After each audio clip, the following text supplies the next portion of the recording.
You're tuned in to the Foxboro BeatCast, a podcast for Patriots fans by Patriots fans. And here are your hosts, is Kaleb McChesney and Ryan Moore.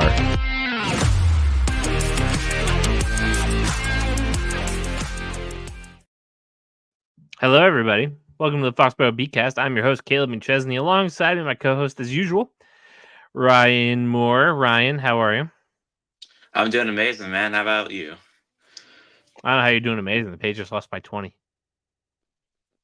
But we'll get into that. Yeah.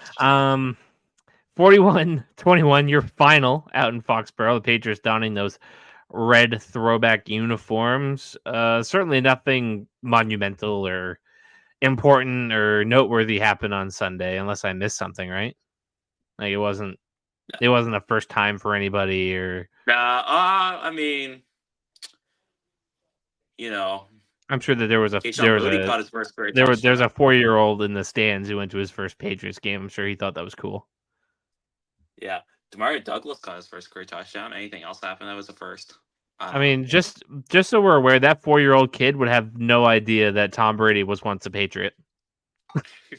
That 4-year-old kid didn't know that we used to rule the world. Yeah, right. Those 6 Super Bowl championships are just like prehistoric times. Yeah. But yeah, enough of the delay. Drake Maye played his first game.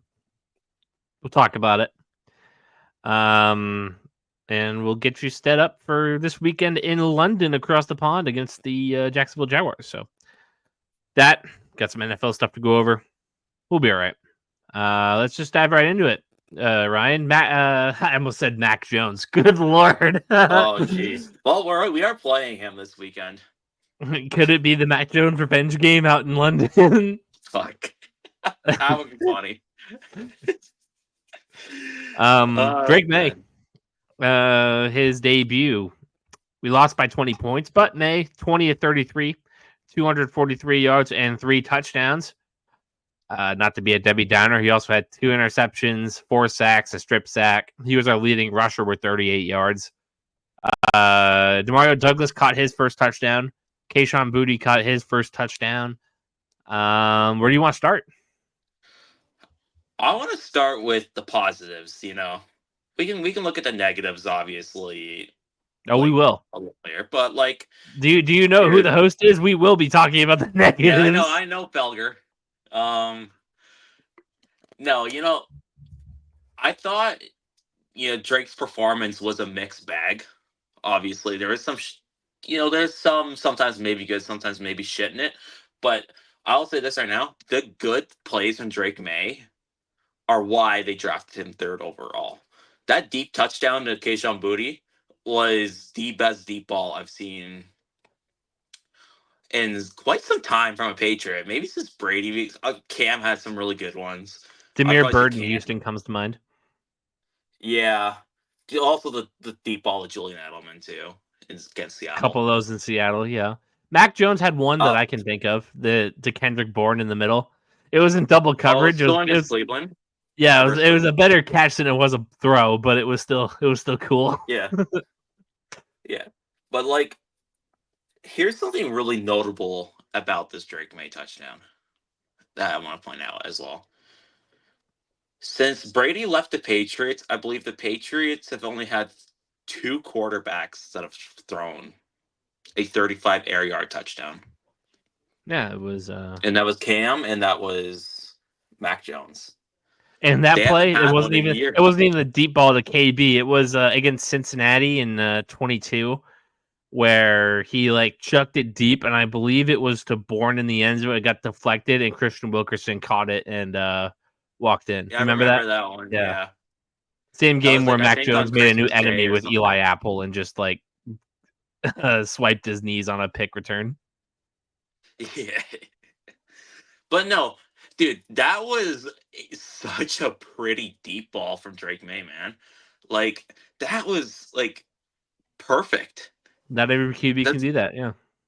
Yeah, that was a textbook throw. And everyone is like, dude, the Patriots might have got themselves another quarterback. Oh man, it's so nice to see people actually have to like kind of remember that the Patriots exist and that we're not a pushover post Brady. Yeah, the next, like I want to point out his touchdown throw. I was like, dude, to play the Demario Douglas, like Demario Douglas has got to be like breathing this like the like oh, I'm struggling to put it like the biggest sigh of relief ever, man. He finally has a quarterback to actually throw him the football. Like, And he dude, burnt that guy like toast. Like, it was bad. yeah. Yeah. Like, Jacoby just didn't acknowledge his existence. Last year, obviously, it's a shit show. Drake, in his first game, just gets Demario Douglas his first career touchdown. He Had another constantly was catch of dotting like him up. he had another catch for like 30 yards too on a worse pass. Yeah. And I said this, I think, in our Dynasty League chat. Would it shock you if, and here's maybe something really lofty, but would it shock you if Pop Douglas became Drake Maye's Wes Welker? I don't know if you put as like incredible, like, you know, like Wes's stats were incredible. Like if you look back at it, but this I was 5 about foot to 8 say slot receiver that just you're talking to the always, number one Wes Welker honk in New England. that is true. You're probably one of the few that actually still loves the guy. I didn't blame Tuukka Rask for everything, and I still like Wes Welker. Yeah, Listen, I like Wes. I just didn't like him for a while because, you know, it's Bill tough. didn't It's want to tough pay to him, and lead. he It's went tough to elsewhere. lead New England like that to your biggest rivals after, you know, a couple playoff misfortunes. Well, Bill didn't And want to then pay him. Edelman. Denver did. I can't blame him for that. Yeah, I know. Thanks, Bill. But without that, you don't get Julian Edelman. So what are you gonna do? Yeah. So we have that. But yeah, no, I think like just to quickly run back to Demario Douglas point. Demario Douglas, man, I tried to go scramble to get him in one of my fantasy leagues, and he like multiple people tried to claim him. I'm like, fuck. Dude, if you're in fantasy right now and he's still available, go run and grab him. I think he's gonna be our statistically best receiver this year. And it wouldn't shock me in the future if he's statistically our best receiver. He is awesome, and I'm so glad he's getting football more. Along with that, Kayshon Boutte, like he caught his first career touchdown, right? Like we can bring that up. Like Boutte, Finally, like doesn't look useless. Yeah. yeah, he did that deep touchdown was against his LSU former LSU teammate Derek Stingley, who's one of the best corners in the league, and he rinsed him. That was on Stingley. That was on Stingley, and he rinsed him. Like That's a shame. on a perfect go ball touchdown. Like he looked a little like Jamar Chase on that play. Like those LSU guys are different, man. Like maybe we got our own. And Bootie's always had the talent. It's always been off field or effort. Or attitude. But the talent's always been there. He broke the SEC receiving yards record in a single game his freshman year. He's got the talent, man. And I think Drake realizes that. I mean, you did see in Dynasty who got Kayshon Boutte off waivers. And I paid up for him. Who has Pop Douglas on their roster? I know. Who's also bottom of the leaderboards right now?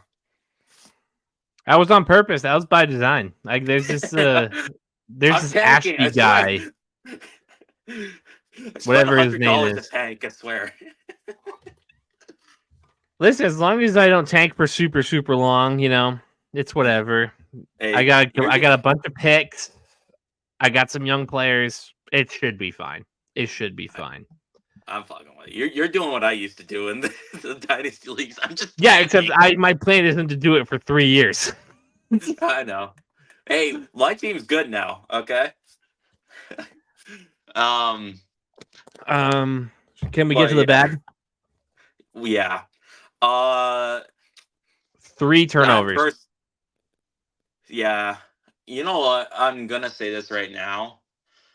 The his first interception was the only one I'm gonna kill Drake for, because that was where you do see some of the issues of Drake Maye. He if he overthrows it, he's sailing it, and unfortunately, it sailed right into Kalen Bullock's hands.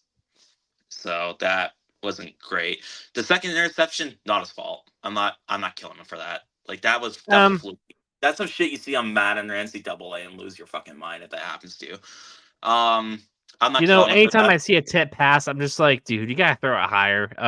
Jacobs on Yeah, the okay. tackle, he needs to like do a better cut block because that was atrocious. um, Yeah, okay. I will say, like, if you are gonna kill him for it, it is because of that. But like that was just so fluky at the same time. yeah, I it's I not can't. something that you expect on a weekly basis, but a veteran quarterback probably doesn't let that happen. And then Yeah. the strip sack, come on, dude. I, I that 2 was hands on the tough. football, Ryan.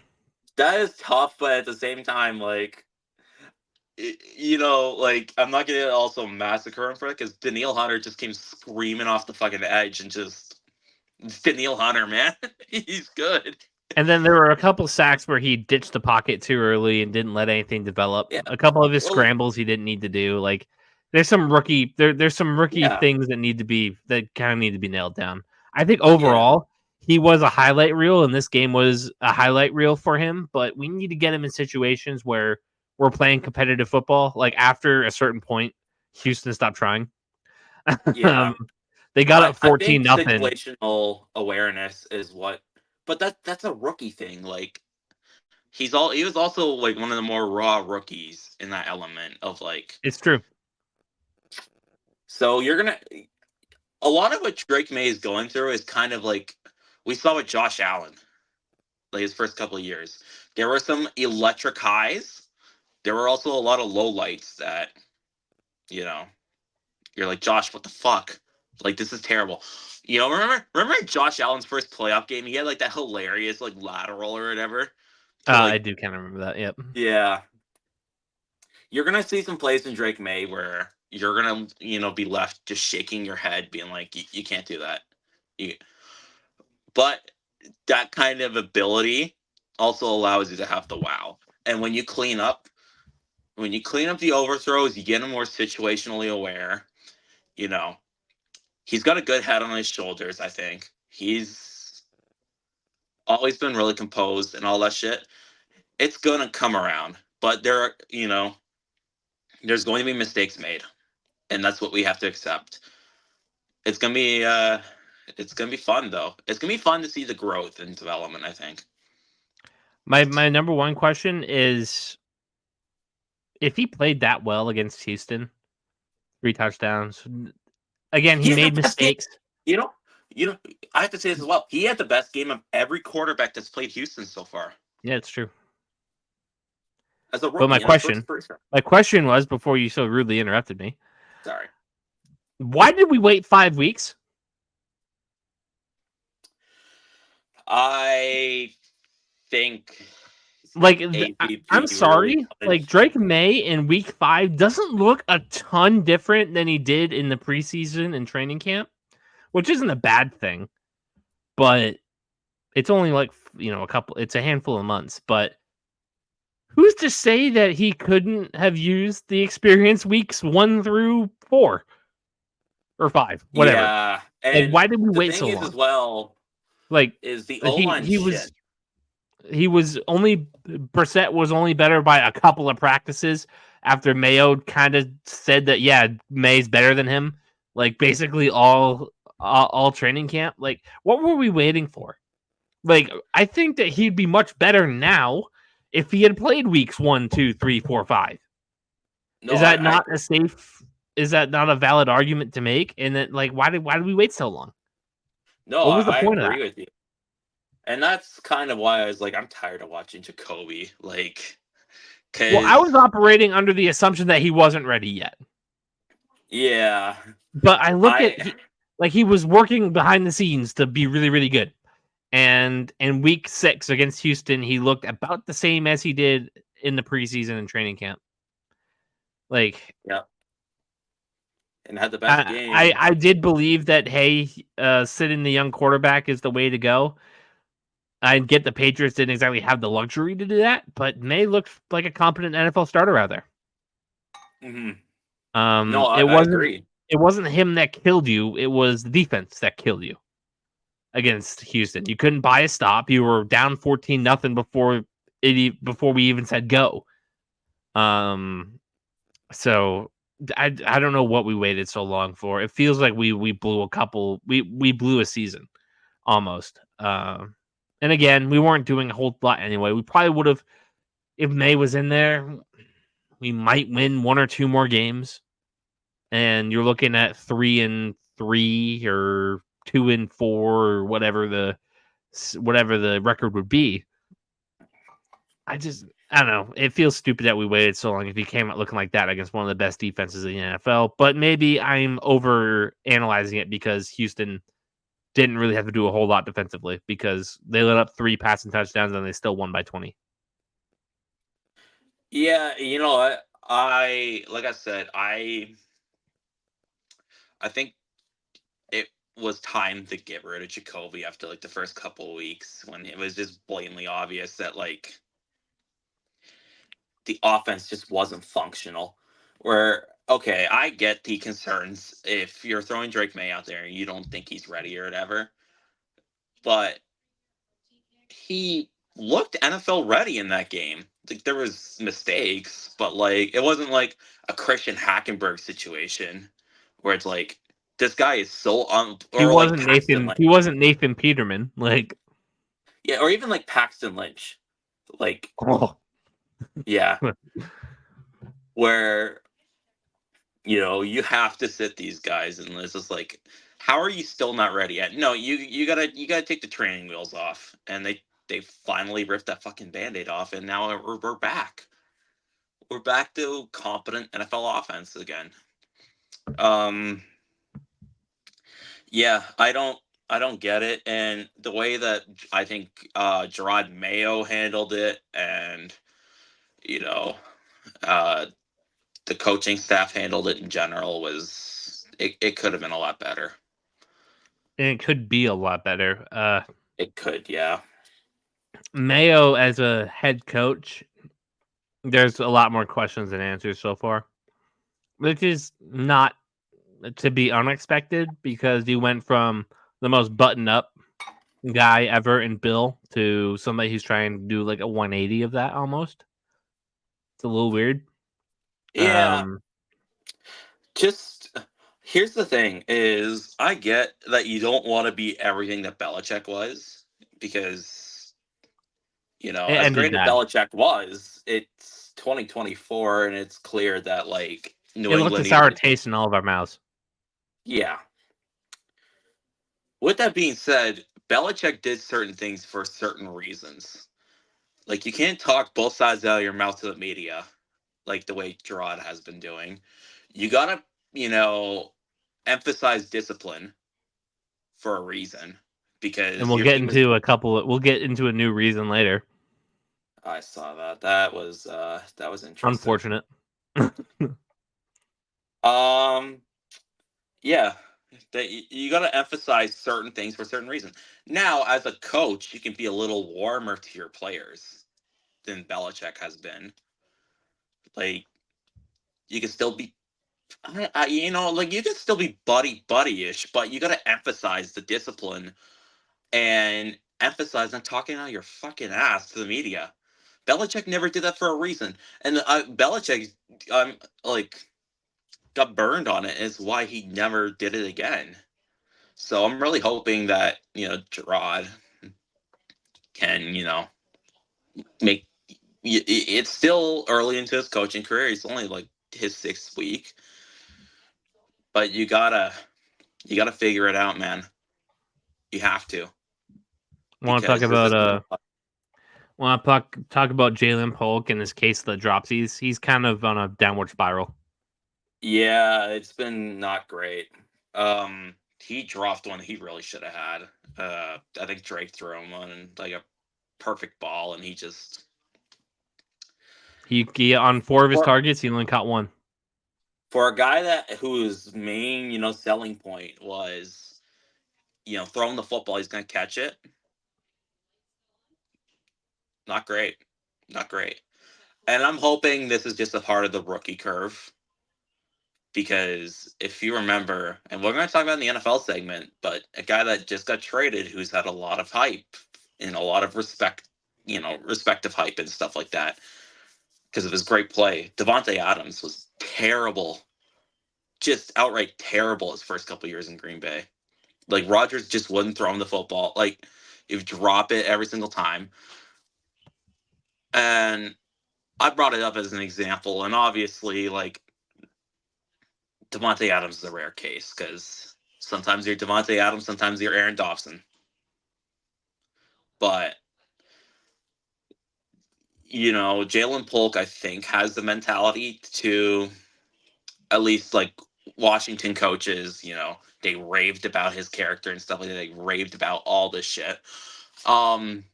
All those off-field stuff, how he handles himself on the field, all that. All right.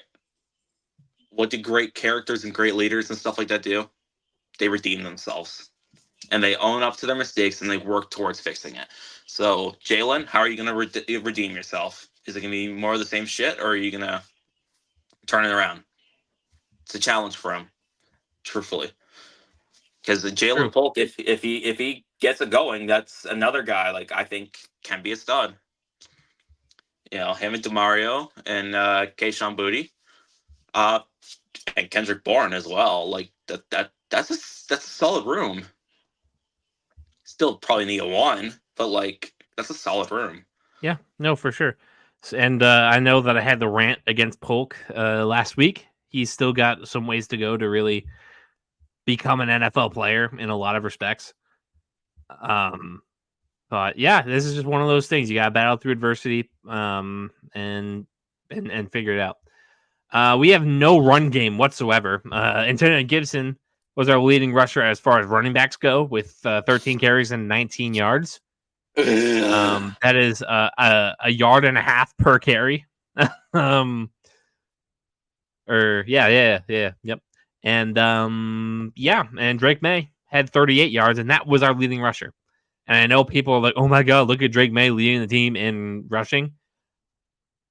Not a good thing. Remember in 2015, in like late November, early December, when Tom Brady was our leading rusher in weeks? Yeah, those time washed up Steven Jackson. Yeah, like when remember that Eagles game we got smoked? Brady was our leading rusher. I want to say he was the leading rusher against the Broncos in in that playoff game. Yeah, maybe he was. It happened too many times in 2015. There was a reason why that team finished well short. Yeah. Unless your offense is designed around quarterback runs, like the Ravens, for example. If Lamar Jackson leads your team in rushing, it's because Lamar Jackson's dynamic and because the offense is centered around that. That's their offensive philosophy, him and Derrick Henry. If Drake Maye is doing that, it's because something went horribly wrong. Yeah. Now, if you scheme it around Drake Maye, same way like Josh Allen, right? Like, if you scheme it around specifically to attack a run defense, that's okay. That's fine. But if you're planning on airing it out and you can't get anything going from your running game, that's terrible. And this is building off a larger problem that I have between the no running game, like of the past couple weeks, the Patriots haven't had a run game, and the bad defense that we've seen the past couple of weeks. The Patriots have lost all sense of identity that they had coming into the year. After that week 1 win, after coming close week 2 against Seattle, they've shown no run game and they've had no defense. And we thought that this was going to be a physical, hard-nosed, beat the shit out of you defense, take them to the hill defense, and a powerful physical run game. And the Patriots have lost all sense of all that. It just feels like they've totally lost their identity as a team. Yeah, it's not good. There needs to be serious questions about Alex Van Pelt and DeMarcus Covington, because both of them have been very underwhelming. And again, you know, as we keep stressing, it is only week 6. okay, But and you this know, is a I'll say this weekly right show. now: Van Pelt should know better. You've been an offensive coordinator now for 5 years. I think he got hired by the Browns in 2020, so that's 4 seasons, and then he got fired, and then now this is his 5th season as offensive coordinator. You should know better. And what I've seen from the offense is shit. Even as like, I want to say it's Kurt Warner that brought it up, and I saw it on Twitter. Um, all of their route, like all of the route patterns, all end up like the receivers in the same fucking area of the field. Yeah. What are we A lot of doing people have here? noticed that. Orlovsky has pointed that out. JT O'Sullivan has pointed that out. Greg Bedard has pointed that out. Like the people who watch film and know a lot more than I do are seeing this consistently. You can't None have of the that. routes make sense. Did you see what Abhishek said in draft chat about Alex Van Pelt? Like recently? It was like the other day. He's like, Alex Van Pelt is Jason Garrett with a BMI over 30. That's Holy good. shit. That's good. Yeah. It's not good, man. It's not good. And it makes me do, like, it genuinely makes me wonder if the offense continues to look this frustratingly terrible in terms of the run game and the route patterns and obviously offensive line play. Um, it does make me wonder if Van Pelt's a one and done. He could be if some of these candidates come free, like a certain Brian Daboll. Yeah. Whereas with Covington, I should say it's a 6th game. He's one of the youngest, I think, like of the main coaches, like your, head coach, offensive coordinator, defensive coordinator. I want to say he's one of the youngest in the league. And he He's lost to 2 of his best players. Yeah. 3 of his best players: Peppers, Bentley, and Barmore. Yep. And Hard to even swallow. losing Judon as well before the season started.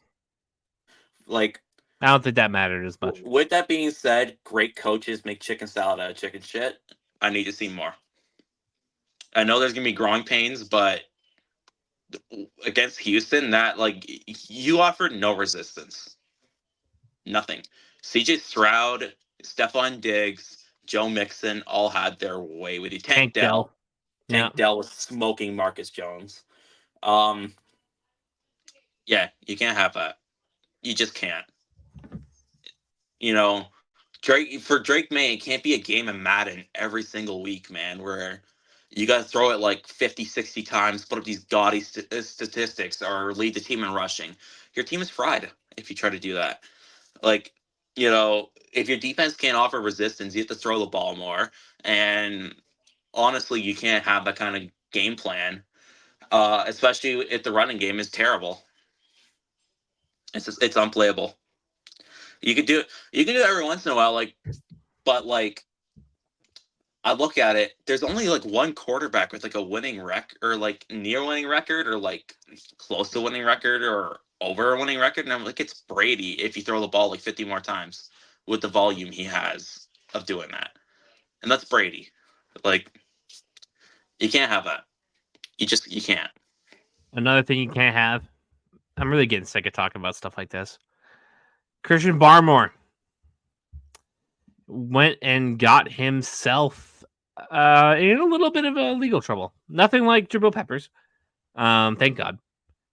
But there was an issue. According to police paperwork obtained by Boston 25 News, 2 Providence, Rhode Island police officers were on patrol in the area of Elmwood Avenue and Parkus Avenue shortly before 1 a.m. when they saw a gray Jeep Grand Cherokee with tinted windows and a plate cover over a temporary license plate. The officers were unable to read the car's info, but noticed a temporary registration from an unknown state. Officers pulled him over, and they rolled up slowly to make sure there was no contraband or weapons or whatever. The officers approached Barmore, who asked for the reason to stop. Police said the Patriots defensive lineman had a, quote, attitude and behaved aggressively when officers asked for his paperwork. Officers say when questioned about his expired registration, Barmore continued to behave aggressively and asked officers to give him a ticket. So kind of like a Tyreek Hill situation where we saw, or like week 1, where he's like, just give me a ticket, I want to go home. Just give me a ticket, I want to go home. Right before the cops just went and like beat the crap out of him. The police say Barmore eventually exited the car, pushing away from police while stating that he did not want to be touched. Officers removed an ash cup with a blunt from under Barmore's driver's side seat and several tubes filled with marijuana. And then Barmore left the scene in a black Dodge Challenger. We're going to assume that somebody went and picked him up. Barmore's vehicle was towed, and he was a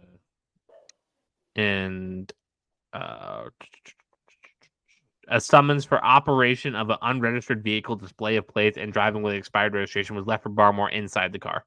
So when Barmore picks it up, he's got some paperwork. Barmore wrote on social media that the run-in was racially motivated, and he deleted the tweet since. We're probably just going to assume that Gerard and Kraft asked him not to keep that up. And Mayo in his press conference said, I had a conversation with him this morning, but for this time here with you guys, I just want to focus on Jacksonville, even though Barmore won't be playing thanks to his blood clots. What I will say is that I met with the captains and we had a conversation how to approach it as a team. Those guys handled it in the locker room. It is a conversation we had, and we'll see how that goes. And we're looking forward. So, not a great look. This is one of those situations where I'd be curious to see the body cam video if it ever got released. It doesn't seem like it was too big of a deal, but the cops were probably a dick to him. The Barmore was probably a dick to the cops. It was. I just hate that we're seeing this situation with the Patriots like more often now. Like since we suck, all of our players are like finding themselves in situations where trouble is there to be had. Yeah, I mean, at least this one's like whatever. So obviously, this one isn't as terrible as some of the other ones. This is probably the least offensive one. I get the frustration though. Like the Peppers stuff was ridiculous. Like if it's true, like get him off the team. I don't know yet though. Even Kraft said like that, like he's waiting on it. With Barmore, like I saw some people are upset that he was smoking weed or whatever like that. I'm not even upset. I don't like. I hate that we're finding ourselves in situations where we're getting into dust ups with the police. I mean, who was the was it a receiver that we had that got in trouble with the cops at Logan Airport? It was wasn't it Jack Jones? I thought that was Baker. Oh yeah, Javon Baker did. Yeah, I forgot about that. Was it Baker at Logan Airport? Yeah. Just stay away from Logan Airport at this point. Yeah. Yep. It was Baker at Logan. I feel like there's a overall just kind of lack of discipline on the team. Like, that's what I said, right? Like Belichick did things for a certain reason. But with that being said, can I just bring this point up quickly because people are getting on Barmore for smoking weed or whatever. That's not the point. And the NFL doesn't drug test for it anymore. The new CBA allows players to smoke weed. Lay off them about that.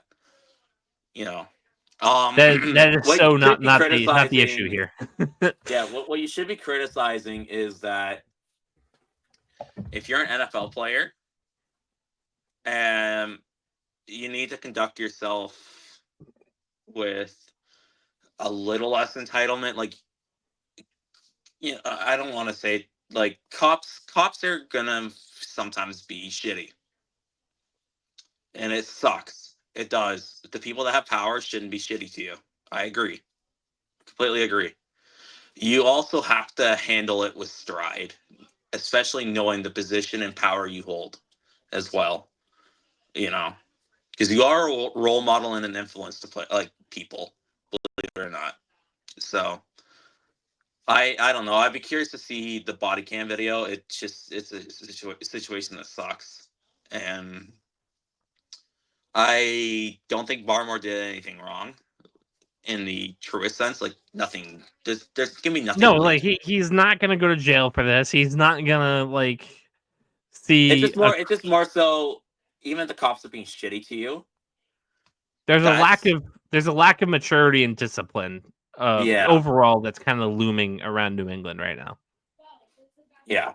They're getting players are factually getting into more situations that they shouldn't be.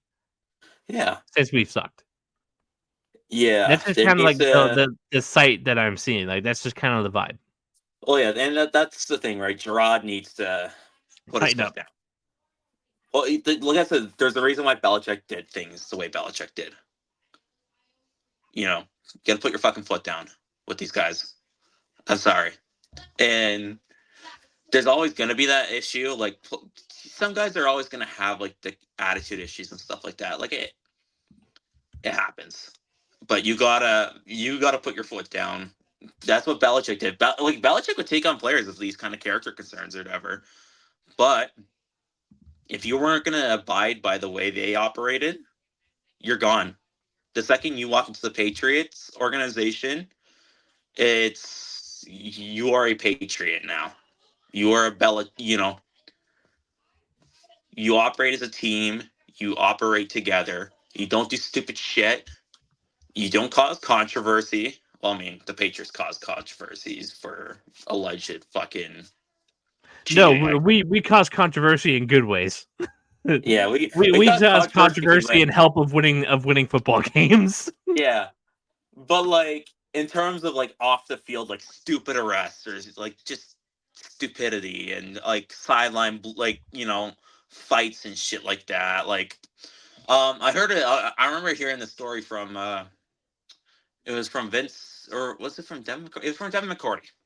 And it's why Belichick preached these things. If you can't do it on the field, you're not allowed to practice it. And it was in regards to training camp fights. And Belichick said to the guys, if we have one more training camp fight, you guys are all running the fucking, the hills even more and running laps and stuff like that. And Vince Wilfork said, all right, whoever gets into a fight next time has to fight me. I'm not running. Vince would rather fight than run. Yeah. So, yeah. There needs to be way more discipline. And that's the part of being a great team. And you look at some of the teams that have underachieved in recent memory in all sports, what was their biggest issue? Discipline. So, yeah. That's the last point I'll make about it. Barmore, just keep a low profile. And I get it. I get the frustration, but you got to keep a low profile. Same with like a lot of other guys. And Gerard, step up, please. Let's talk about these Jacksonville Jaguars, shall we? They're 1-5. They've been out in London for a week now. They just got their asses handed to them by Caleb Williams and the Chicago Bears. And now we're coming into town. We're going across the pond, which Patriots guys say this is going to be a glorified home game for us. Like, we have a big fan base over there out in the UK. Yeah. So that's cool. That's neat. Ryan, what do you know about these Jaguars? Well, outside of the obvious, they suck, Mike. They absolutely blow. This is a team where everything is seemingly going wrong for them.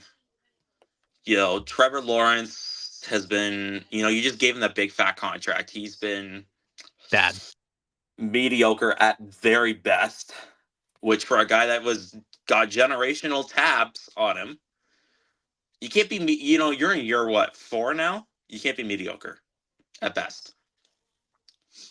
Their running game, Travis Etienne's been a major disappointment. Tank Bigsby actually is looking like he might steal that. He runs a lot harder than Travis Etienne does. Does he Trevor Etienne too, or does he? No, that was me.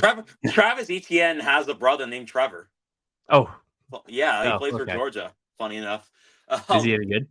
He's going to be drafted this year, I think. Cool. Or, but yeah, Bigsby. Hopefully not to Jacksonville, because that'd just be a mess. That would, yeah. T-E-T-N and T-E-T-N and Trevor. Yeah. And you got Trevor Lawrence there too. That would not be fun. Their receiving room. Listen, Brian Thomas Jr. has been one of the just most electrifying players, and not just in his rookie class, but in the league. If you look at his stats, like he is crushing it. He doesn't get the football enough there, and Christian Kirk has been like kind of mid. And Gabe Davis sucks. Gabe Davis is all he could do is like if you get him in the red zone, he might be able to catch you a couple touchdowns, but that guy is not good. I don't know why he got that contract from him. That was once again is it Trent Baalke? Yeah, Trent Baalke. He sucks. Trevor, like holy shit. Too Please many stop. T names. Yeah, too many TRs in there. Come on. Yeah, their receiving room been very underwhelming, except for Brian Thomas Jr. Which if Evan Ingram injured. Yeah, well, Evan Ingram's back. He had a really strong game actually. He's good. If you're looking at players to worry about in the Jaguars, it's Brian Thomas Jr. and Evan Ingram, I'd say, and Tank Bigsby if they actually give him the football. Their O line it's better than ours. It's better than ours, but like that's not saying a whole lot. How much does that take? Yeah. Their defense, however, this is where if you want to see Drake Maye put up some gaudy statistics, like Caleb Williams just did in his rookie season as well, this is a game where Drake Maye could have potentially his coming out party in the sense of like, all right, Caleb Williams is establishing himself. Jaden Daniels has electrified one of the most boring teams in football to a must-watch, commodity. Drake Maye, third overall. Well, he started against Houston. He had the best game of any quarterback against Houston, but they lost. This is a game where Drake Maye can come out there and truly, against this Jaguars defense, just slice them, man. There is no resistance, and they just traded one of their best defensive linemen in Seattle and Roy Robertson Harris for a 6th-round pick. Yeah, they don't have a whole lot in Jacksonville, man. I'm looking at their secondary, man. Ronald Darby is in 2024 is one of their top corners. Can't have it. Can't. Let's year 10 Ronald Darby. By the way, I remember he got drafted. Holy shit. Tyson Campbell's also dealing with a hamstring. Yeah, and that's a guy like if Tyson Campbell was there. He's a stud. Eric Armstead also dealing with a shoulder. Another solid player, like good player. So Patriots injury report is way worse though. Yeah, we're not looking good. Apparently, I saw Ramondre miss practice today, and I think Darian Lowe. I got it right in front of me. The DNPs, Marcus Jones dealing with a groin and illness. Vidarian Lowe with an ankle, and Ramondre Stevenson with a foot. All did not participate. Limited participation, the notables anyway. Kyle Duggar dealing with an ankle. Devon Godchaux dealing with an elbow. Jonathan Jones with a shoulder. Michael Jordan with an ankle. Marte Mapu with a neck. You don't like to see that. Sion Taki with a knee. But Drake Maye, full participant. KJ Osborne, God. Full participant. Kendrick Bourne, full participant. Anthony Jennings, full participant. So just the guys to keep an eye on are definitely Ramondre and Marcus Jones. Yeah. Lowe, I want Lowe back. But I don't know. Our tackles suck. Like whoever we can throw out there is just gonna get him killed. Yeah, I wonder with Marcus Jones if the illness knocked him out rather than the groin. Maybe he's dealing with some pride, some pride flu. Yeah. But yeah, no. This is a get right game for the Patriots here. Like the Jaguars, they don't have a lot to offer, man. Like, and they're not inspiring at all. Coaching wise, if they lose this, I think Doug Peterson and Trent Bell, like Doug Peterson's getting tarmacked for sure if they lose this, because this is a team that's on the same caliber as you record wise. If they come in and destroy you, dude, how do you look Shad Khan in the eyes and be like, I can fix this? No, there's a lot of dead men walking in Jacksonville right now. For sure. Yeah, this is a get right game for New England, man. This is No, a yeah. game. Well, I guess we're like making this a preview, right? This is a game you have to win. Like this is a game that I think the Patriots should win, and I guess I'll spoil it right now. I'm picking them to win. As am Like, I. like these guys suck. I kind of don't know how many more times I can say it. Like they're just, yeah, they're just trash. I No, don't. you should be the final. You should be the final nail in the Peterson coffin Yeah. for sure. And Balky should probably be out not too far after that. Bulky, I think gets fired at the end of the year, but like, would it shock me if he gets shit canned if they lose? No, him and Pearson are gonna be taking the same flight home. It's not the Jaguars plane. They're gonna make him swim the Atlantic to come back home. Yeah. Or take like a ferry or something like that. Like, you want to yeah, you want to get into these NFL stories before we get to our picks? Yeah. Let's take a trip around the league. Devontae Adams to the Jets for a conditional second round pick. It's a third. It can be a second if Devontae Adams makes the active roster in the AFC Championship game or the Super Bowl, or is voted to any of the two All-Pro teams, first or second. Ryan, what's your initial reaction to that move? Is it panic mode out in New York? Absolutely, dude. Absolutely. You look. One, I just saw this. I just saw this while we were recording. Mike Williams did not practice today due to personal reasons. The personal reason being Aaron Rodgers told him to go fuck himself. Yeah. And also, the Jets have made it publicly known that Mike Williams is very much available for trade. I'd take him if he's cheap. The only problem is he's 30 and he's got like a lengthy injury. He's on a 1-year contract. I mean, I'll take him for a sixth. Yeah, you know who should trade for him? Actually, funny enough, is his old team, the Chargers. Like, because they're seriously, yeah, just come back on a cheaper contract. Yeah. Yeah, no, it's desperation, and here's the thing, man. And I know you like Aaron Rodgers a lot, and I used to like Rodgers a lot until still in my top 5. Till a lot more came out about him. Should a 40-year-old Aaron Rodgers have this much pull? No, not at all. Like, it's not the New York Jets, it's the New York Aaron Rodgers or the New York Packers. But it's so on brand for the Jets to do this. I know. And it's why the Jets, I mean, Belichick said it best. Like, it's ready, fire, aim, man. Or ready, aim, fire. Like, with that owner being that owner. Yeah. Woody Johnson, listen, there's a reason why the Jets, outside of like their run in the early 2010s, have been in like, I guess, the Fitzpatrick run where they didn't even make the playoffs, mind you. And they haven't made the playoffs since, 2011? There's a reason why they are why they are.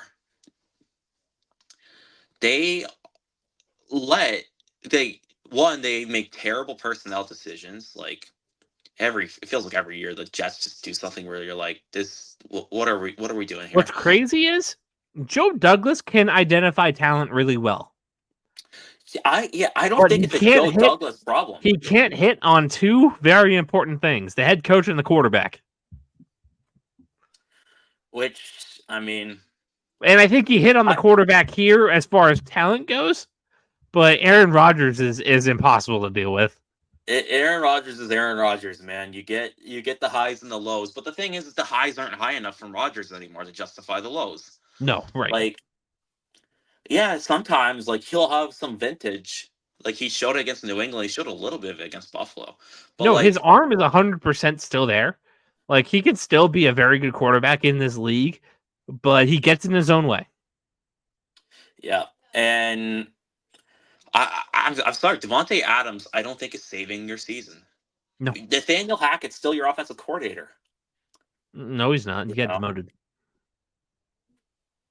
I don't know who is like the offensive coordinator now. It's Downing. It's Downing from the Titans, who was terrible. Yeah, like wasn't he like really, really bad? Yeah. Those are the two fucking bumbling idiots you have running your offense. And you know what? I'm not trying to be super harsh on Downing, but like I'm pretty sure he got arrested for DUI mid-season one time while he was the Titans OC, if I remember correctly. I'd drink too if I had to coach the Uh, Titans. I wouldn't fucking drive though. But yeah, no. Hackett and Downing just trash, just straight trash, homie. And then your head coach Albrecht, it's the same shit. Your team's still undisciplined as fuck. And Crazy penalties I last know night. Monday night was a penalty fest. Mm-hmm. Like I didn't watch a whole lot of it, truthfully, but like I didn't watch any of it, but I heard the coverage afterwards. yeah, it was bad. But I saw the Rogers Hail My Mary. penalties. That sent me right back to 2015. Yeah.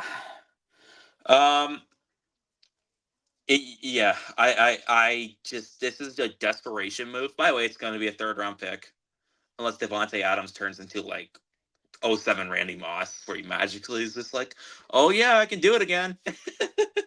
Or the Jets make the AFC title game, Yeah, which isn't impossible. It's kind it's of not a conference. impossible, but like, come on, it would be a miracle for them to really turn it around, and I And don't then see it. we can stay right with the Jets and go to the other side of the ball. Hassan Reddick has now been given permission to seek another trade. He was fired from his That's a agents last week. bumbling disaster from them. He was fired from his agents last week or let go, and then Rosenhaus picked him up. And now Rosenhaus is going to help try to make a move to get him somewhere else. If he's moved to an NFC team, the conditional pick is automatically a second that was given to the Eagles. So good job, Howie Roseman. Yeah, I mean, what do we make of this Hassan Reddick thing? Where is he going? The Lions have reportedly been sniffing around. What do you make of that? I think he's other. I know the whole NFC thing. Here's the thing. I don't. Do you see really anybody in the ASC that could? I mean, like Hassan Reddick's a stud, but like you know what I mean. Like, I don't think the Jets are going to trade him to a direct competitor. Nope, he's not coming here. I feel like it's either Detroit or Dallas that would really kind of. I think Detroit would love him, especially Yeah, after losing Hutchinson. yeah. Which I was watching. I had to do a school assignment, so I stopped watching the Dallas Detroit shitfest. I saw that injury though. That sucks for Hutch, man. He's such a great player, and hope for the best. If Apparently, the Jaguars were smart people, we'd be seeing Hutch this week. yeah, yeah, we Had would. to take that jab. Yeah. Instead, they took Trayvon Walker, who's been Mid. just But yeah. what a disaster! Just that whole saga with Reddick. It's not good. It's the Jets can't get out of their own fucking way, and it's why You they are. knew he wanted a new contract when you traded for him, and you just refused to give it to him. I'm gonna be real here, and fair or unfair, because I think Douglas is a smart guy. Like you said, like he's really good at identifying talent. He is. If the Jets miss the playoffs or get one and done, he's out. He's getting fired. Yeah. Like you put all your eggs into the Aaron Rodgers basket. You put all your eggs into the Hassan Reddick basket, only to not give him a contract, and now you're putting it all into the Devontae Adams basket. How many more bullets can you get? Yeah, not only that, you took Zach Wilson second overall. How many more bullets do you get as a GM? Seriously.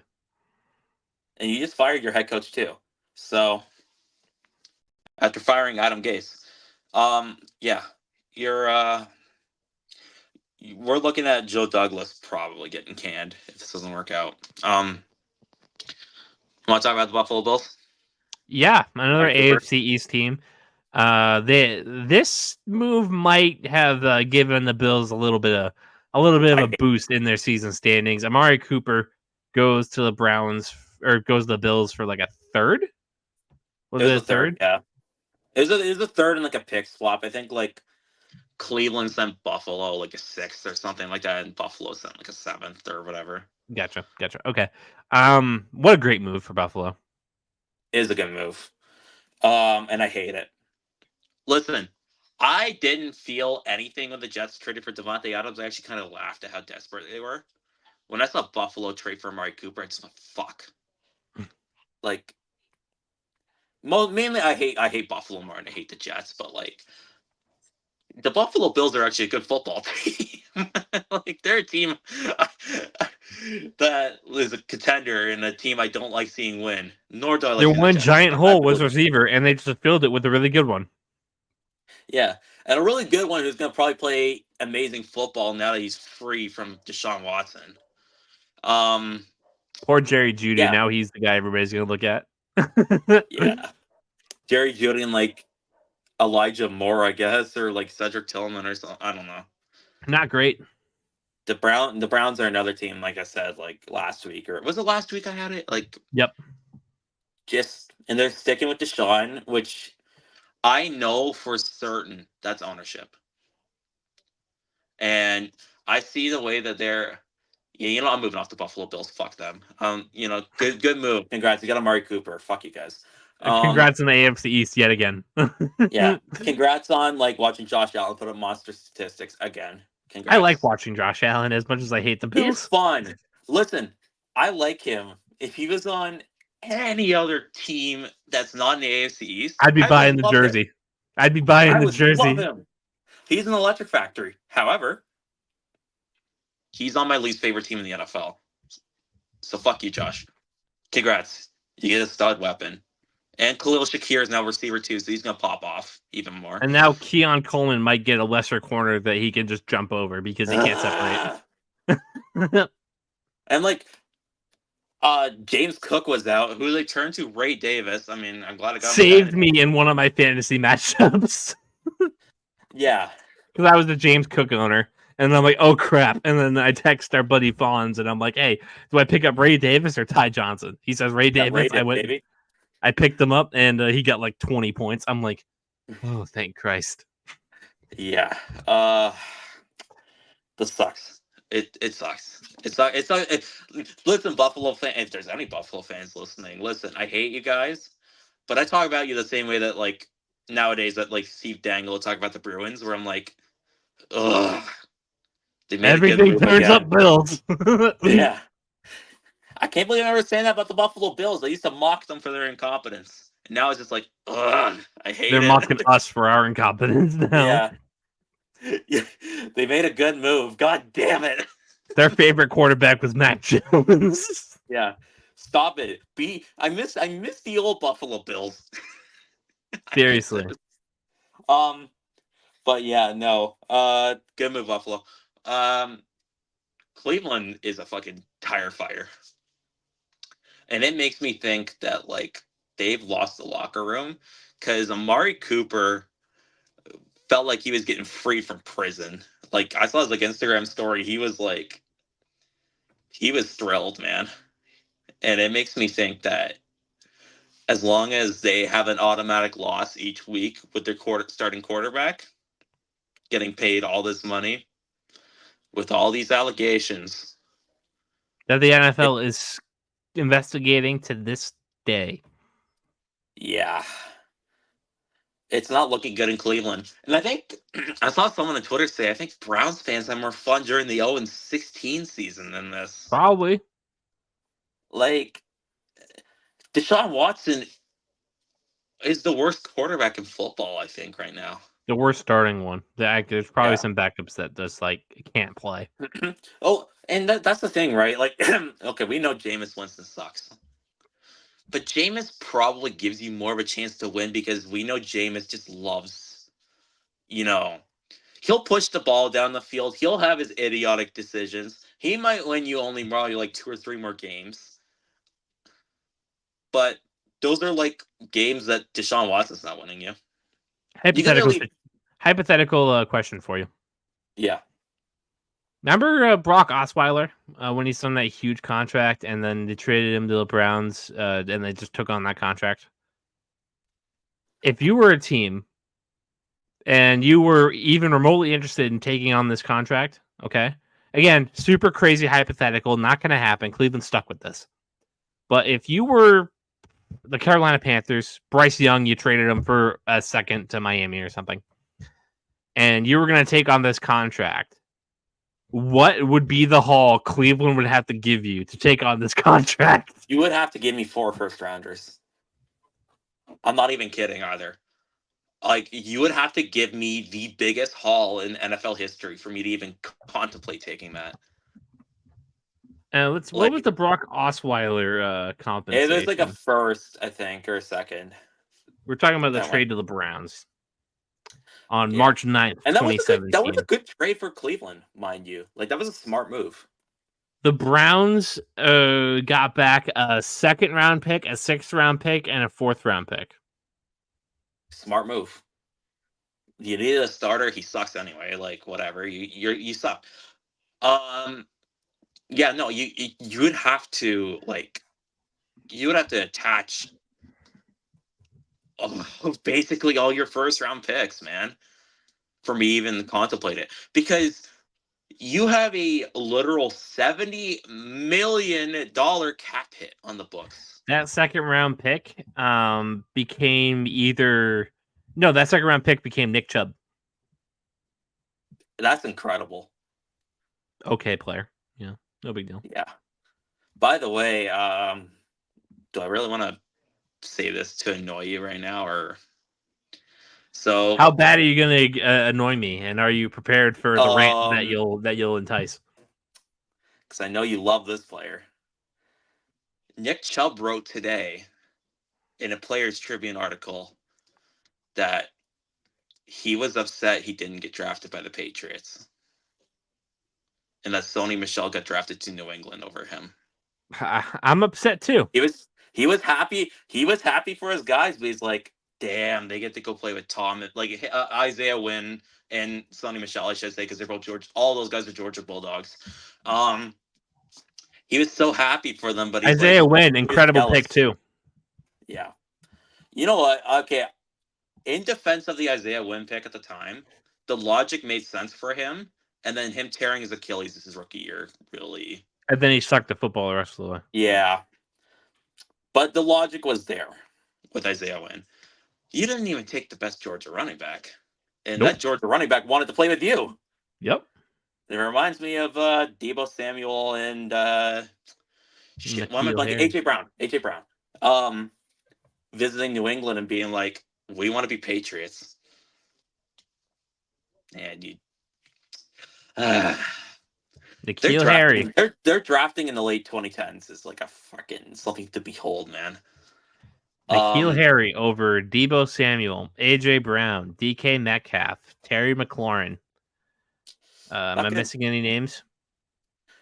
Not anything notable, like unless you want to say like Mecole Hardman, who would have been better than N'Keal Harry, but like that's like, come on. Andy Isabella. Yeah. Dude, the UMass kids are like, oh my god, we should trade Andy Isabella and N'Keal Harry 1-for-1. Remember that? Yeah. I'm like, you know what's even worse though? You traded up to take Juwan Williams over AJ Brown. I just dropped my phone on purpose for effect there, but for dramatic effect, yeah. Shit, just garbage. Yeah, bad. I'm sorry. Yeah, I saw that today. I'm like, fuck. that annoyed me a little. Not that I think that Nick Chubb in the first round would have been a great pick anyway, but would have been much better than Sony though. Like Nick Chubb's still in the NFL today. Yep. Michel's retired. Sony Michel had to retire because his knee was like dust. And we knew that when we drafted him. Yeah. And Nick Chubb was the one with injury concerns. And I know he had the injury last year. That was a fluke one. Like he got a helmet to the knee, his knee bent. What do you expect? It's like Gronk in 2013. Yeah, like it's not like some like degenerative like knee issues that Sony Michel had where like his knee was like, I'm pretty sure bone on bone or something like that. Like, Tough. yeah, not good. But I still hate this. I still hate the Sony Michel pick. I To this day, I liked it hate at the it. time, admittedly, and I can hold L's. I cooked you for it then too. Listen, I have enough pride to hold my L's. The Sony Michel we got in New England was not the Sony Michel of Georgia. I'll stand by that, because at Georgia he was much more dynamic.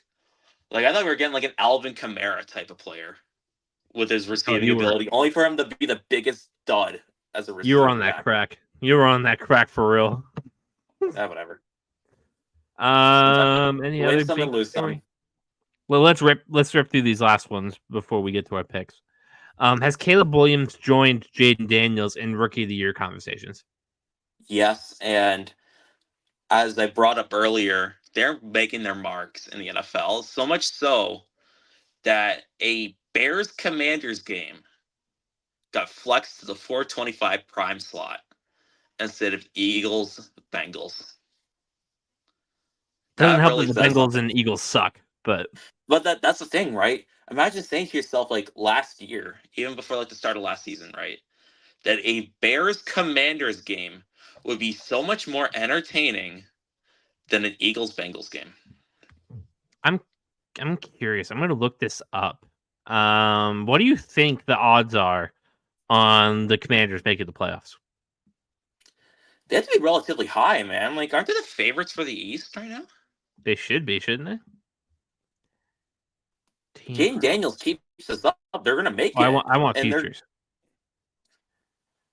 Super Bowl, the Commanders are plus 3,000. They're comparable to the Jets, to the Bengals. Better than the Buccaneers. To make the playoffs, the Commanders, if you wanted to make that bet. Oh, wow. Minus 215 to make the playoffs. Deservedly so right now. Division? Are they the favorites? I would assume so.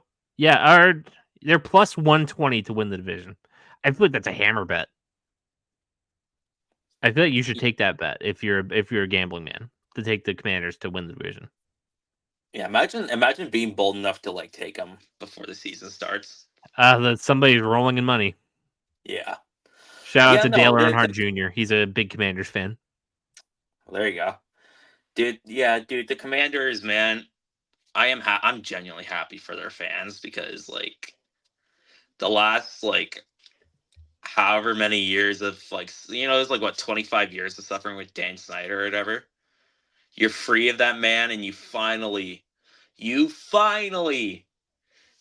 have a team that everybody, since probably RG3's rookie year, that everybody wants to tune in and be like, oh, when's the Commanders game on? I want to watch these guys.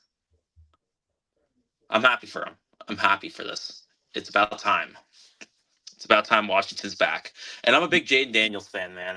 He was my favorite quarterback in the draft last year, and I'm thrilled. I think Maye was my favorite. I'm thrilled for him, man. It's awesome. You can get the Bears at plus 160 to make the playoffs. Hey, that's another thing, right? Caleb Williams electrifying them too. We have two teams that were trash for years and years and years and years and years, with like spurts of like, like the Bears made the Super Bowl in 2006 and had like an NFC Championship run where they lost to Rodgers. But outside of that, it's been bad. It's been bad football. The Chargers, they have them more likely than not to make the playoffs. Okay, I'm getting in the weeds. Yeah, no, this is fun. It's about time that these two franchises are back. The Jags are going to build a new stadium in Jacksonville. What do you think? Well, I made a proclamation that they were going to get moved to London until I really doesn't seem likely at this juncture. No. I mean, good on them. I still do think, in a sense, that out of all the NFL franchises right now, they're the most likely to get like a drastic relocation. Because there's like relocations where like a team will move their stadium. Like, I think the Commanders, for example, are going to like move their stadium to Virginia or something like that. The Bears are doing something similar. They're moving on the other side of Chicago.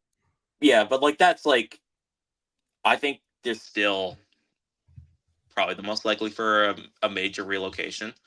With that being said, if the stadium deal does get done and there's no issues with it, good on them. It's nothing against the people in Duval. I mean, one of my good $1.4 buddies who billion. listens to the show, Showmick, he's a big Jaguars fan. I'm gonna eat that L this week. From Jacksonville. I want the Jaguars to actually be a team worth a shit. I don't. You don't. I don't. This week I don't. But like, I want. I don't like the vibe. I don't like the vibe in Jacksonville. Not my vibe. No? Any franchise that thinks that hiring Urban Meyer is a good idea is forever on my crap list. Yeah, that's ownership for you. Okay, as long as Shad Khan owns them, I mean, yeah, that's terrible. How about the Super Bowl 67? No, yeah, LXII 62. God, get rid of Roman numerals. I can't. I don't know what any of these are. Atlanta in 2028. That should be fun. Yeah. Yeah, I mean, I'll be honest, I'm kind of bored of the Super Bowl locations. But where do you like want to see a Super Bowl? Can I be honest here? And maybe this might be a boomer pill take. I don't give a shit. I would like to see colder market teams get Super Bowls. Like they just had Minnesota in 2017. I mean like play the game outdoors, not these dome market teams. I can tell you one reason they wouldn't do that. And what's the reason? The fan experience. Yeah. But the thing is, the fan experience for the Super Bowl is kind of cooked anyway. Like New York was different because New York is New York. It's New York City. But okay, here's the thing though. Is the Super Bowl is already a dinner party for the rich. And that's what Joe Burrow called it, and he was correct. The fan atmosphere is already kind of cooked. Why not bring it back to some traditional markets and stuff? Like, I don't know. Like, I would love to see it in Lambeau one time. I don't know if Lambeau, I know it's money. I know. Lambeau could not host the Super Bowl. There is nothing out in Green Bay. There's not enough hotels. I know, but like football-wise, though, I would love one in Lambeau.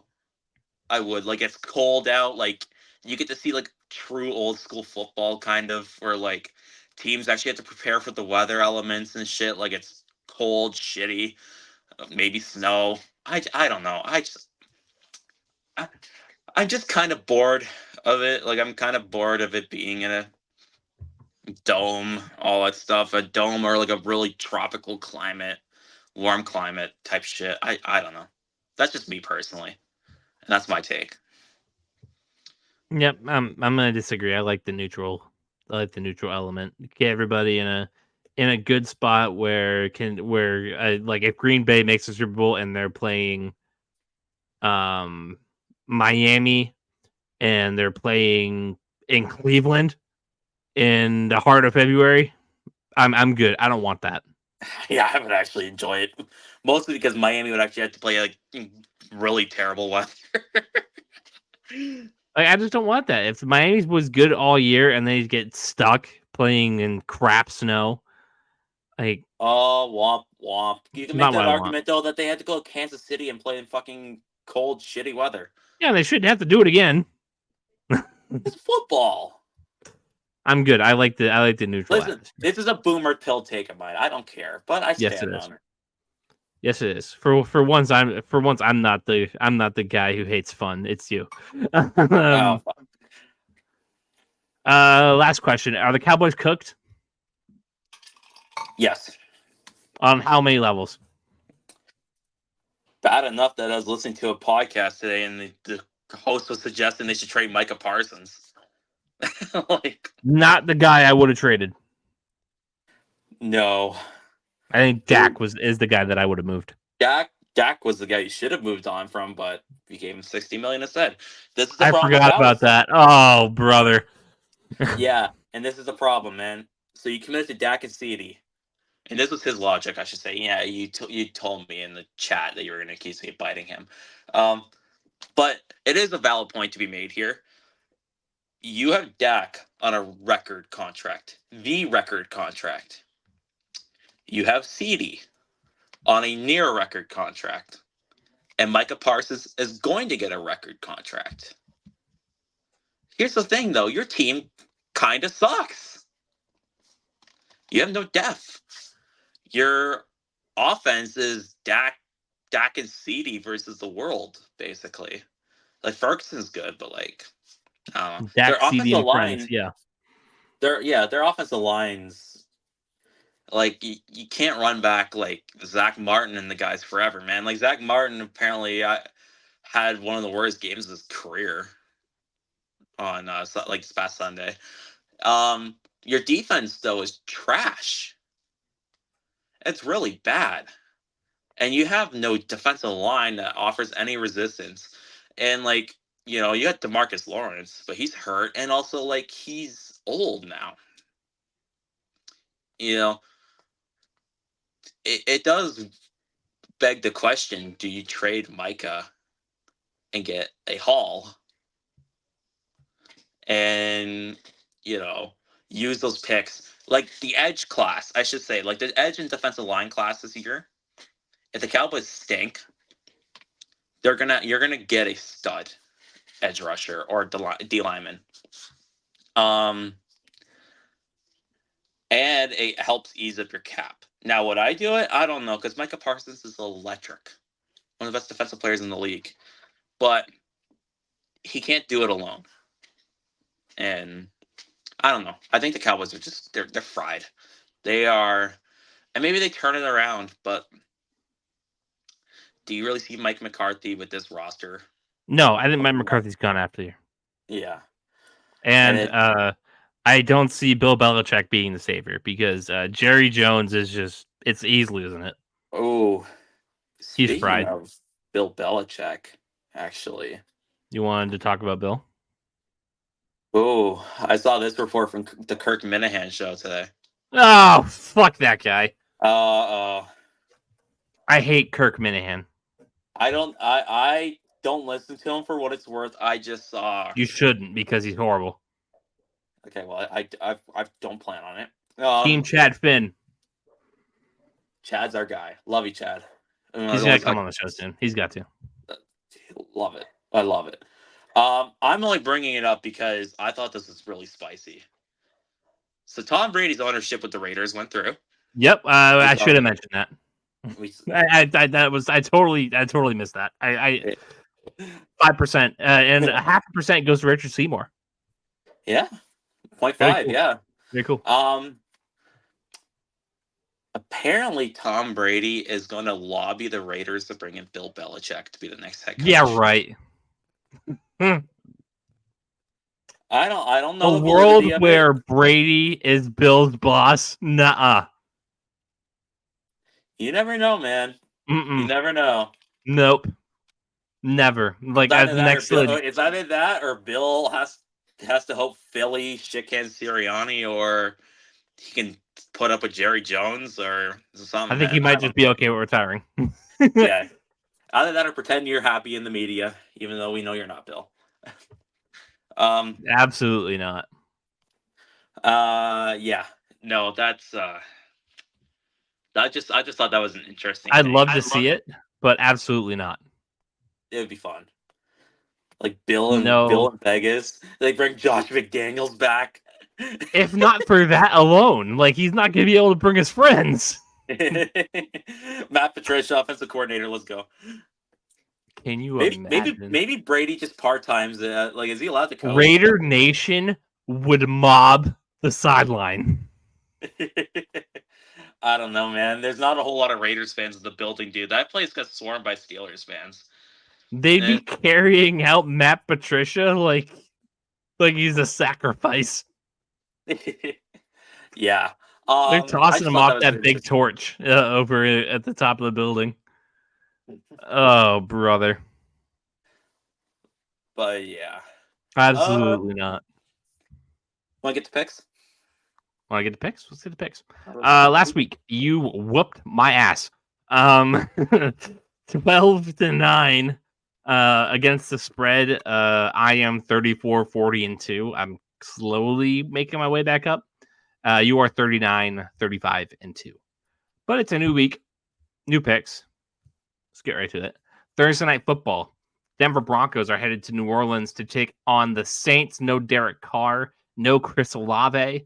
I wouldn't be shocked if this line moves, but it's No Denver Patrick Surtain. -3. I'm taking Denver both ways. Patrick Surtain will not play. It's a hit. So I'm going to take the Broncos. I think Sean Payton's going to be really motivated to do this. I'm not watching this game. One, I have to work that night, but also the game just kind of sucks. Yep. Skipping that game. The Seahawks are headed to Atlanta to take on the Falcons. The Falcons are 3-point favorites. I am also taking the Falcons both ways. Yeah, Seattle's been not great past couple of weeks. I'm going to go with Atlanta both ways. I think they're starting to use their playmakers a lot more now, and Kirk Cousins is getting back to form. Up next, the Titans are traveling to Buffalo to take on Amari Cooper and the Bills. The Bills are 9-point favorites. A lot of points, Ryan. I don't care. I'm going Buffalo both ways. This is my lock of the week. I am taking Buffalo. Okay, so you're locking that, so I'll pick a different team as lock. I was going to lock it, but no. The Bengals are headed to Cleveland to take on the Browns. The Bengals are 6-point favorites on the road. That's embarrassing. You know what? Division rivalry, and it's 6 points. That's tough. This will be my lock of the week for the Bengals. You're taking Cleveland, yeah. Yeah. Listen, you're betting on the Deshaun Watson bounce back. No, I'm taking the Bengals to be the lock. Yeah. Until the Browns get their automatic loss of a quarterback making however many million a year out the lineup, I might just lock every game against the fucking Browns. Up next, this is one of the games of the week for sure. Houston is traveling to Lambeau to take on the Packers in their all-white uniforms. Green Bay is 2.5-point favorites. I'm taking the underdog Houston Texans. But this is going to be a fun game. I am as well taking the Houston Texans. Listen, they force turnovers. I love Jordan Love. I think this has been well established, but he likes to turn over the ball. He's a little bit Brett Favre-ish on the field, not off the field. Let's clarify it now. What's going to be Jordan Love's weird thing? I hope he's not weird. He seems like such a good guy. I hope he's not a weirdo. That would make me upset. You got Aaron Rodgers taking ayahuasca with Rob F. Kennedy. Yeah, Brett Favre scamming the poor people of Mississippi. Like, what's Jordan Love's weird thing gonna be? Hopefully, nothing that makes me hate him. Like, he's just gonna be like taking pictures of random people's feet in the mall or something. Like, that's gonna be his thing. Yeah, no. Give me Houston. Think Jordan Love's gonna have a game where it's a little ugly. Still no Tua Tagovailoa. The Dolphins are heading to Indy to take on the Colts. The Colts are 3-point favorites. I'm taking our good friend Trent's Colts in this one. Yeah, give me the Colts. Apparently Anthony Richardson should be back for this week. That's what I'm hearing. Although, I mean, even if Flacco was playing, I'd take the Colts. Hell, I'd be more inclined to take the Colts if Flacco was playing too. Seriously, yeah. The Lions are headed to Minnesota to take on the Vikings. Vikings coming off a bye, I do believe. Minnesota is 2-point favorites at home. I'll let you start. I'm going to take Minnesota to win. Oh, but when I take Minnesota to beat Detroit, I'm a hater. As am I. I'm taking Minnesota. Yeah, and praying to God I'm right. Because I won't hear the end of it if I'm wrong. The Eagles are headed to MetLife, take on the Giants. This is a Saquon Barkley revenge game. The Eagles are 3-point favorites. Malik Neighbors should be back. I'm going to take the Giants. I think this is a game where the Eagles can just get frustrated. They can get frustrated and screw it up. Nick Sirianni is such a jackass, dude. Shaved his head. He's a new man. Yeah, and taunted his fucking fans. Now, don't get me wrong, Philly fans, come Deserve on. it. Deserve all of it. Yeah. Come on. Philly fans, you love giving it. With that being said, dude, you taunted your fans after a 4-point win versus the Cleveland Browns. It wasn't like you beat the Cowboys or something. It's not like you beat like a divisional rival or a fucking contender. You beat the Cleveland Browns. And you're chirping your fans. What a loser. I'm sorry. Like, not a fan. With that being said, I do have the Eagles winning. It's not because of Sirianni. It's because they have a better team than the Giants do. And I'm still, as long as Daniel Jones is playing with the Giants, I'm not really inclined to pick him that much. It's fair. But Malik Neighbors is a monster. I think that's enough to make it close. But then again, it makes it enough for me to want to pick him. You have especially with the dysfunction that's going on. The Raiders are headed to LA to take on the Rams. The Rams are 6.5-point favorites. I am taking the Rams to win, but I'm taking the Raiders to cover. This one's weird to me because I think it's within a touchdown. The Raiders are terrible. Like the Raiders, you can make a strong argument for are the worst, like one of the worst teams in the league. The Rams have one of the worst defenses in the league. Yeah, and also it's tough because like Cooper Kupp's not playing. Is he playing or is he not playing? I don't know. It's up in the air. I'm going to say doubtful. Questionable. I'm going to take the Rams either way, but I think unless Cooper Kupp's playing, I'm going to take the Raiders to cover this. You're taking them to cover? Yeah.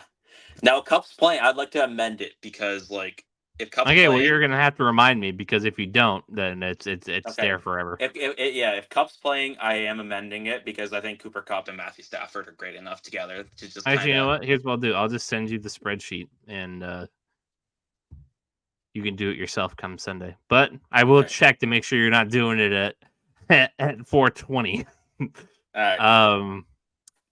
Up next, the Carolina Panthers are headed to Washington to take on the Commanders. The Commanders are 8-point favorites. It's a lot of points, but the Carolina Panthers are really bad. Yeah, I got Washington both ways. Yep, me too. Up next, I'm really weirded out that it's kind of an even spread, so I won't say much. The Kansas City Chiefs are headed to Levi Stadium to take on the Niners. The Niners are 1.5-point favorites. So they're kind of the favorite, but not really. I'm taking KC. Like, I'm sorry, they own you. They own the Niners, just straight up. I don't have any excitement in me for this game. I'm kind of bored of Kansas City, San Francisco. Yep. Give me Kansas City. They own them. Yeah. They're the boogeyman. Just like we were. Until Shanahan figures it out. Which Shanahan won't because Shanahan does the same story with him every fucking year. Yeah, Kansas City. The fact that this is on Sunday Night Football should be a crime. The Jets are playing the Steelers. A former president is going to be in attendance. It's only fitting for this game. Yeah. The Jets are 1.5 favorites. Russell Wilson is going to make his debut. Devontae Adams is going to make his debut. I'm taking the Jets. Me picking against the Steelers has never worked out for me, but I don't know why they're switching away from Justin Fields. He's been good. He's been good enough. I don't know why they're doing this. It's weird. I'm taking the Jets. Yeah, if Fields was starting, I would actually take the Steelers. But I'd be more inclined to take the Steelers if Fields was starting. Yeah, but it just feels like a mess over there. I don't know what I don't know what Russ has in 2024, if anything at all. Like he'd probably be a marginally better passer, but there's no electrifying plays there. Yeah, he doesn't have the mobility anymore, man. Like that he used to have. Give me the Jets. And as much as I shit on them during our segment for them, and they deserve it, they're going to win some games. It's just about if their season's saved or not. And they'll probably make the playoffs. What does that mean? The first Monday Night Football game. The Ravens are headed to Tampa to take on the Bucks. The Ravens are 3.5-point favorites. I'll let you go first. So the Bucks scored. I want to say it was like a franchise record amount of points. 51 points. Yep. Yeah. With that being said, I've heard that they have not played like a lot of disciplined football. Like, I still follow him because I love his content. John Ledyard, who covers the Bucks or covered the Bucks, he is like, these guys are stunningly like still just undisciplined. Like they let New Orleans kind of climb back into the game multiple times. If you're gonna play undisciplined football against the Ravens, you're signing your death certificate. So give me the Ravens to cover and to win outright. Like, I'm sorry, yeah. With that lead up, I penned you in for Tampa. I'm taking Baltimore both ways as well. This line moved. Not sure why. while I was putting this together, but the Chargers versus Cardinals in Arizona. My second home, my home away from home. I can't wait to go back eventually. Maybe the next time the Patriots are out there, I'll make another trip. But I've still never been. Yeah, you should. It's awesome. Next time the Patriots go, let's plan a trip. Nice bars over there. There's nice bars over there. It's nice and like it gets cool at night and it's warm during the day, especially in these fall months. Okay. If even in the spring. If it's in September, I will not go. If it's in September, you won't go? No, if it's later on in the year, like November, December, I'll definitely go. But no chance. I hate the hot weather. It's dry heat. I'm a northerner at heart. It's dry heat though. So still, it's like over in the Midwest and over here, you are just drowning in humidity. Humidity makes a difference. Okay, it makes a difference. Now that we're on the subject quickly, and this might be a hot take to some people. Summer sucks. Yes. Now that I'm like when you're not a student anymore, it sucks. Yeah. I am a student, but I also work, so summer means nothing to me. By student, I mean like high school. Yeah, like high school. Like summer breaks are fun. Every single day it's either like 85 to 90 degrees of humidity, all that shit. Ew. Give me fall. I like fall. I like when it gets down to like a little like 60 degrees, maybe a 50-degree day, whatever. The leaves are falling. Everything's kind of that's more. The second I can pull out my Carhartt hoodie and wear some jeans and be comfortable, that's ideal. Yeah. Fuck ideal. Summer. But the Chargers are 2.5-point favorites going against Arizona. Arizona is consistently inconsistent, and for that, I'm taking them. All right. Well, I had to do a little Uno reverse, but I'm doing the Chargers. So this should be a fun game if everything lines up right. The only holdup I have is if Marvin Harrison Jr. is playing after his concussion, which up in the air. Yeah. So give me the Chargers. Okay. So, all that in mind, what do you think the spread is for this Patriots game against Jacksonville? I'm going to say the Patriots are finally the favorites. No. Okay. Jacksonville minus 5.5. Really? Yep, 5.5. After getting smoked by Chicago last week, they're 1-5. I know we suck, but 5.5. Okay. Like in comparison to what's another bad one here? In comparison to a game like Philly and the Giants, the Phillies -3. They gave them 3 points. We couldn't get that. We only got we got 5.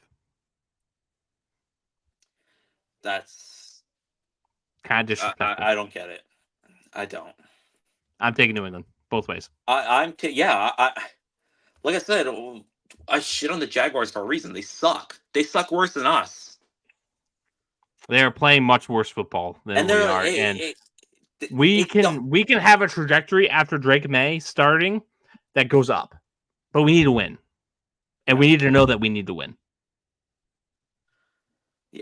You're going against a whole bunch of dead men walking. This Jaguars team has no future. Yeah, they're in football hell right now, and until they can get Trevor Lawrence, if he can get going, if not, he'll be the biggest draft disappointment.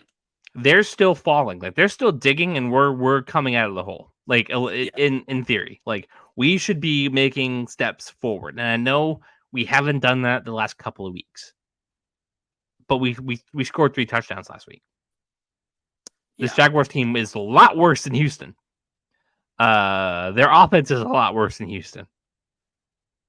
I like us in this game. I really do. And I think 5.5 is 3 points. I think you should take the Patriots money line, which, as I go look again, I should just not close DraftKings ever when we're recording. Yeah.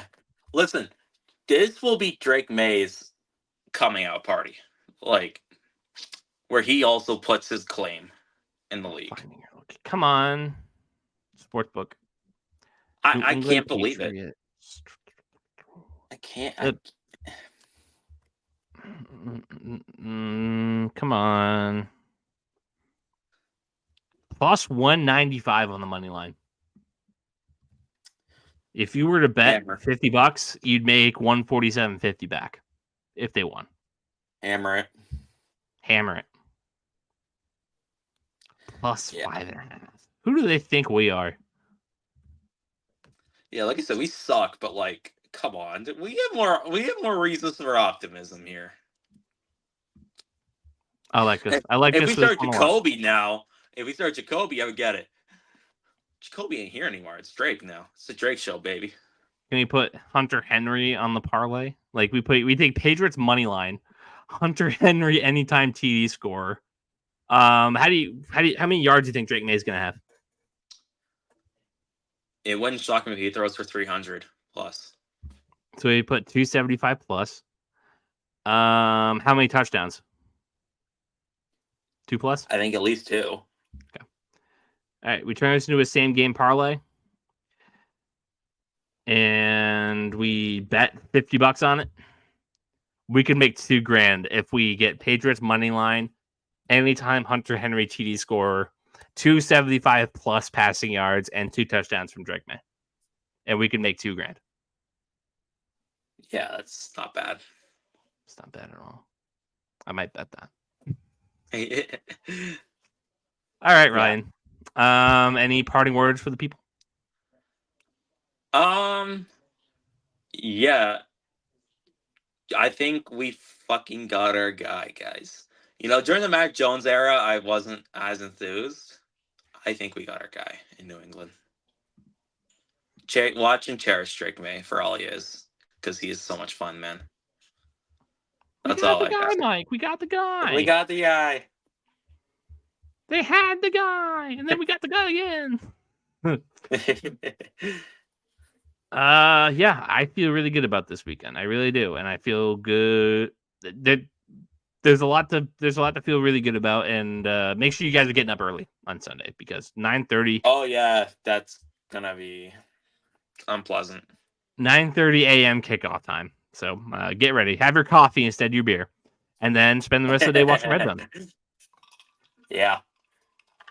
All right, Ryan. Thanks for joining us on the Foxboro BeatCast. Make sure you like and subscribe. Make sure you follow the show. Make sure you follow the page on Facebook.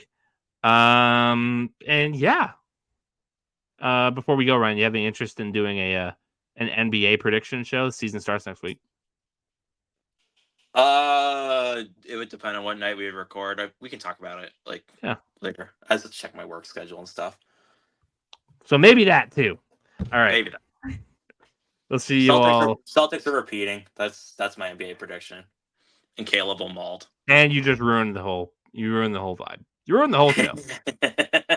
Ruined the whole show.